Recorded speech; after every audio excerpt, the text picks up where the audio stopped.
Hello, I'm Tony Vlahos for ExecuNet. Thanks as always for tuning in. Uncertainty, fear, restlessness, the desire for fulfillment. These are just a few of the things that many of us have experienced in our jobs recently. With me today to talk about an alternative that can answer what you might be feeling is Pete Gilfillan. Pete's an acclaimed entrepreneurial coach here at ExecuNet and a best-selling author. And he's here to tell you about a career path many executives have chosen called franchise ownership. Pete, thanks for joining me. It's a pleasure to be here, Tony. Pete, why are more corporate executives exploring franchise ownership than ever before? Well, I think when we start talking about older executives, and we'll use the example of 50 plus, they're really facing some tough realities, Tony. I mean, if you look at it, the numbers, this is a crazy stat, but they're being pushed out of the labor market. You'll see that 50% of 50 plus executives are pushed into retirement before they're ready. They still got gas in the tank. They're not ready to retire, but they're getting pushed out. And here's even a scary number. So 50% of 50 plus executives are pushed into retirement before they're ready.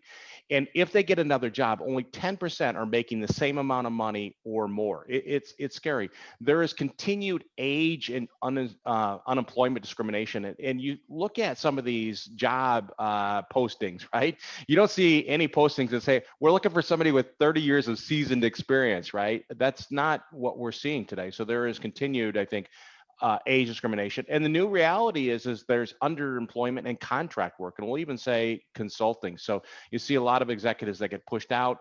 If they get another position, well, maybe they're underemployed. They're doing the same thing, but they're making less money. They may be doing some contract work for a period of time. And then there is a constant consolidation or elimination of executive management positions, right? So we saw that with COVID-19, where they work remotely, companies, and they just collapsed layers of leadership, and they usually collapse downward, meaning they'll take multiple positions, put them in a lower level, pay somebody a little less money from that standpoint. So and when we talk about this idea that executives are being pushed out of the corporate world, they're taking the path of franchise ownership for many different reasons. And I always ask people the questions, why would you want to invest in franchise? And they say, Pete, I just want to take control of my destiny. I want to set up my retirement or my future. I don't want to quit working. I just wanted to do something I enjoy and still make money. I want to create career and income security. So I don't want to be dependent on a company, right? If they walk in and say, I'm done, I have something set up. A lot of people want to diversify their assets and income. So they have multiple income streams. They have their assets spread out, so they're kind of protected. And a lot of people just want to build an asset that they can eventually sell to supercharge their retirement, or it can be a legacy. There are many people that they just want to create an income, and it may be a primary income. It may be a secondary income on the side. They want to build their own businesses. They want to be their own boss where they make the decisions.